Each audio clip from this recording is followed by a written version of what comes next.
Alors je vais te montrer maintenant comment on gère une table de mixage comme les DJ professionnels. Je te le disais plus en amont, le signal audio entre dans la table, descend dans le channel straight, dans la tranche de console et va vers les tranches de sortie, les tranches master. Pour cela, il faut calibrer la table de mixage. La calibrer au niveau du gain, au niveau des trims, des petits boutons en haut après le sélecteur de voix. Ici, le bouton gain est tourné vers la gauche, c'est-à-dire qu'il est éteint. C'est-à-dire si je lance le titre en lecture, tu n'entends rien. Il va falloir calibrer le signal audio de cette platine dans la table de mixage. Il ne faut pas aller trop fort et il ne faut pas aller trop faible. Pourquoi trop faible? Puisque tu n'auras pas assez de volume pour pouvoir l'envoyer au master. Ce qui accentuera le phénomène de bruit de fond. C'est-à-dire que n'importe quel appareil électronique génère un bruit de fond et des buzz, des chut et des bzzz. Si c'est trop faible, tu vas te retrouver à entendre plus de bruit, plus de buzz que le signal audio en lui-même. Donc il faut le calibrer, ni trop faible, mais aussi ni trop fort. Pourquoi? Puisque tu vas le voir, je vais augmenter le volume.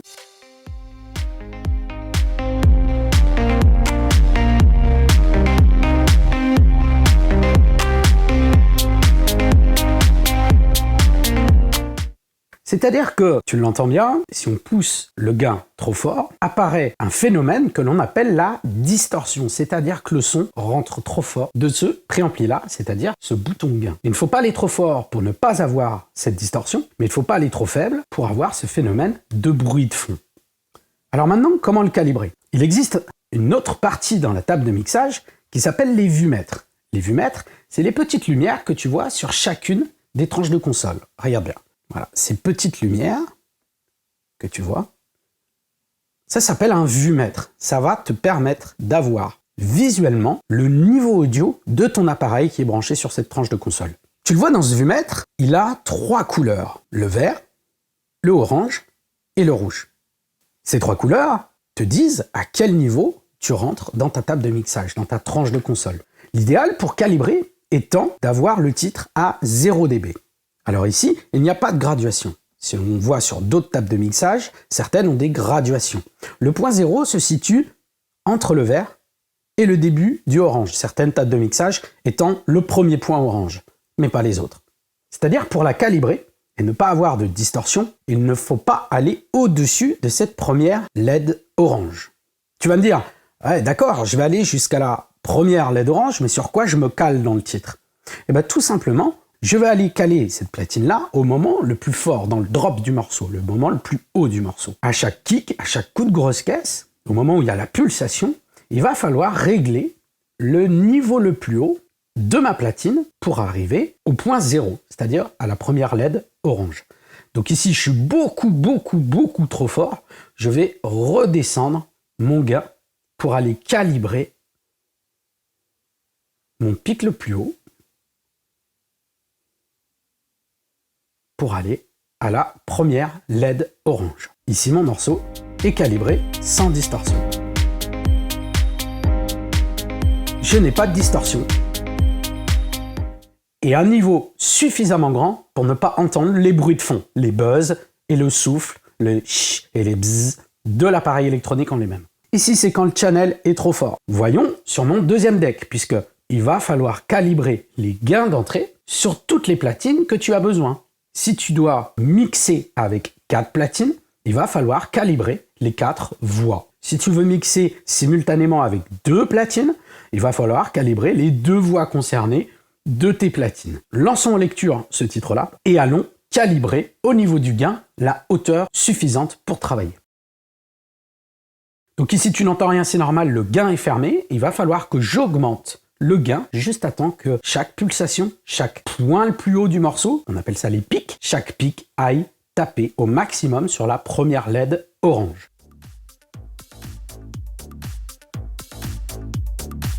Et voilà. Ma platine est calibrée. Je ne vais pas aller plus haut, sinon je risque d'avoir de la distorsion.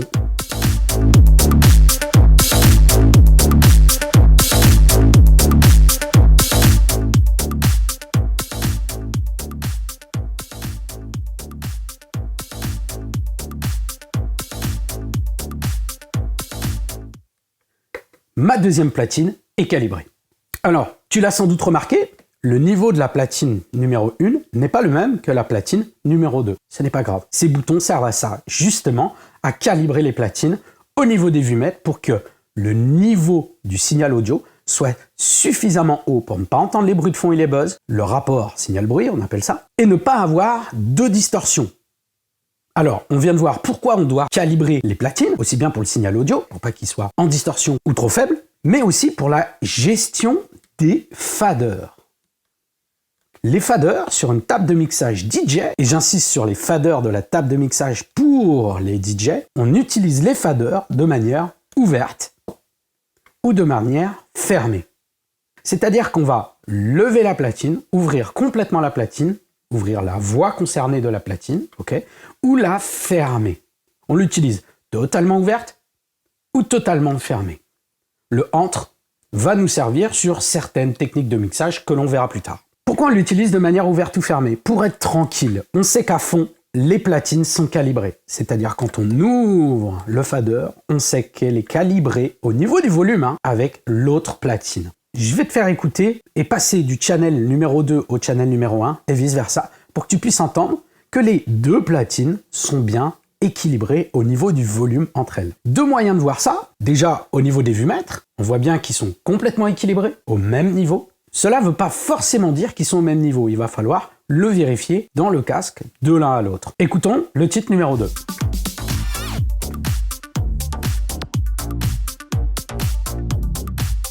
On s'imprègne du niveau du volume, un petit moment, et puis je vais passer directement à l'autre et voir s'ils sont au même niveau. Parce qu'au vumètre, on est OK, voyons ça.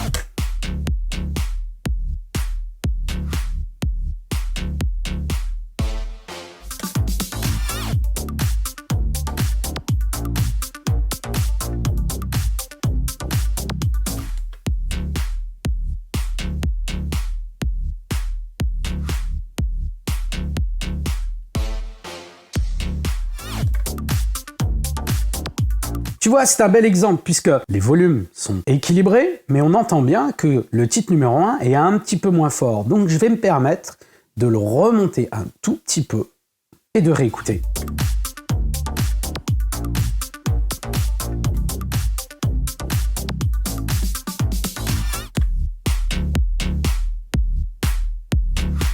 Tu vois bien, à des moments, il va un peu plus loin que la LED orange. C'est pas forcément grave, puisque le vumètre n'est pas un indicateur complet de niveau sonore. Il nous aide à les quantifier, mais il faut aller le chercher au détail au niveau du casque.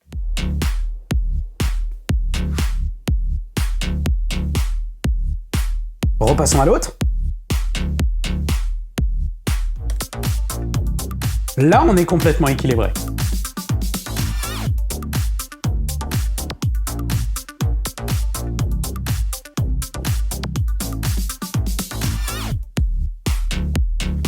On a la même puissance. Voyons voir si je fais exprès de ne pas avoir les mêmes niveaux. Là, on le voit bien au vumètre qu'il y a un problème de niveau sonore. Voyons ce que ça donne dans le cas concret quand on calibre mal au niveau des gains. On s'imprègne du volume sonore.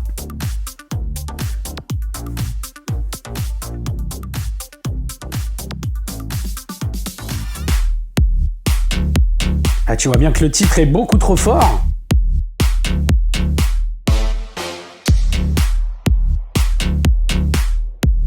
Si tu lèves le fader en plein mix alors que c'est pas fait, tu vas avoir une poussée du volume sonore beaucoup trop fort. Et dis-toi bien une chose, là ici on l'entend avec tes enceintes ou ton casque et mon casque. Mais imagine-toi dans une discothèque ou dans un festival avec 1, 2, 3, 10 kilowatts de son, cet effet de poussée de volume est multiplié par 1000, 2000, 3000, 10 000 au niveau de la puissance. Donc tu vas avoir une sacrée montée sonore si tu fais pas attention à régler tes gains correctement. Donc je te le répète, on doit calibrer sa platine à 0 et ouvrir ou fermer le son lorsqu'on a besoin de le diffuser au public. Le fader sert vraiment de robinet d'ouverture et de fermeture du titre que tu as besoin dans ton mix DJ. Alors je vais faire un petit disclaimer, certains DJ vont crier au scandale en disant « Mais Nico, en pleine soirée, on n'a pas le temps de faire les gains. » Eh ben, grand bien te fasse, parce que si tu pousses à fond dans le rouge, tu l'as entendu, il va y avoir une distorsion du titre, de la tranche de console. Tu vas rentrer trop fort, donc ça va, ce qu'on appelle tordre le signal audio. Ça va appliquer un effet de distorsion sur ton channel, ce qui est désagréable pour l'auditeur et aussi bien pour toi. Tu as sans doute remarqué que certains DJ jouent complètement à fond, voire limite ce qu'on appelle jouer dans le rouge. Je m'explique. Ils vont à fond au niveau des platines et ils font les volumes avec les faders. Ok?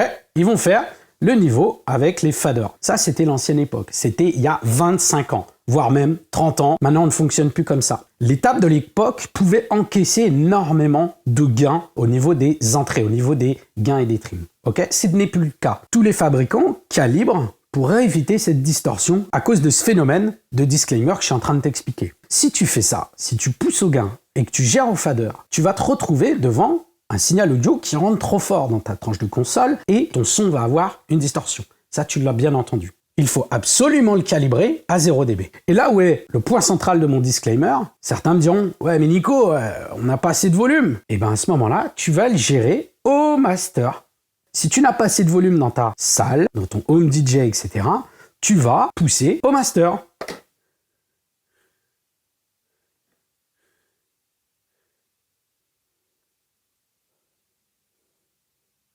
Ok? Le master sert à ça, à pousser le volume de ton mix, de ses faders. Le gain sert à gérer l'entrée de la platine dans ta tranche de console. Les faders servent à ouvrir ou fermer pour ton mix DJ. Et le master sert à gérer la puissance de ces ensembles de faders au niveau du signal audio. Donc tu peux y aller à fond au master. Là, ça n'a aucune incidence puisqu'il est calibré et fait pour ça. Et tu le vois bien au niveau des sérigraphies, ici infini, ici 0 dB. C'est-à-dire que le 0 dB peut être complètement à fond. Si malgré tout, il y a un problème de volume dans ta salle qui n'est pas assez fort, va pousser au niveau des amplis. Remonte le niveau de tes amplificateurs.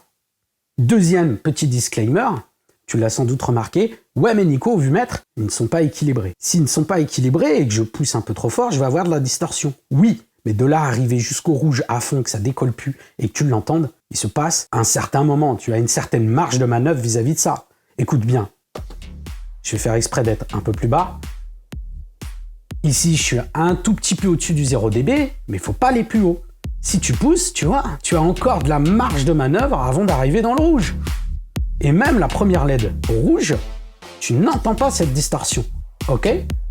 On commence à entendre la distorsion à partir de...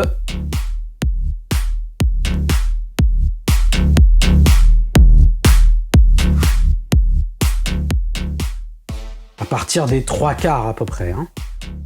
Donc tu vois que tu as de la marge. Ce n'est pas parce que tu es au-dessus du 0 que tu vas tout de suite avoir une distorsion. Il y a une marge de manœuvre que le fabricant Pioneer, et les autres d'ailleurs, ont donné, c'est-à-dire cette marge, l'ont appliquée au gain d'entrée pour que tu puisses éviter d'avoir la distorsion assez rapidement. Voilà les deux disclaimers que je voulais faire. Allez, on continue. Alors, si tu veux apprendre à devenir DJ producteur, je t'ai préparé une grosse formation qui va t'apprendre toutes les bases du DJing. Cette formation dure à peu près 10 heures et contient pas moins de 75 vidéos. Tu vas apprendre de chez toi, à ton rythme, sans pression. Mais ce n'est pas tout. Dans cette formation, je t'offre 5 e-books pour apprendre la théorie à ton rythme, 23 titres gratuits de styles différents pour que tu puisses t'entraîner à ton rythme sans que tu galères à trouver des tracks. Mais aussi un accès VIP à notre groupe Facebook pour échanger avec moi et l'équipe et les autres membres de la formation. Je te mets le lien en description. Et pour toi qui es resté jusqu'au bout de cette vidéo, je t'offre un cadeau. C'est une vidéo complètement gratuite pour devenir DJ en moins de 30 minutes. Ça c'est pour moi, ça me fait plaisir, cadeau. Le lien est en description là aussi. Abonne-toi aussi à la chaîne en cliquant sur la cloche afin de recevoir toutes les notifications sur nos nouvelles vidéos, car cela m'aide à créer de nouvelles vidéos. Et n'oublie pas, si tu as aimé cette vidéo, on clique une fois sur le pouce vers le haut, et si tu ne l'as pas aimé, on clique 2 fois sur le pouce vers le bas. Pour ma part, je te donne rendez-vous la semaine prochaine pour une autre vidéo. Merci, ciao, ciao, bye bye.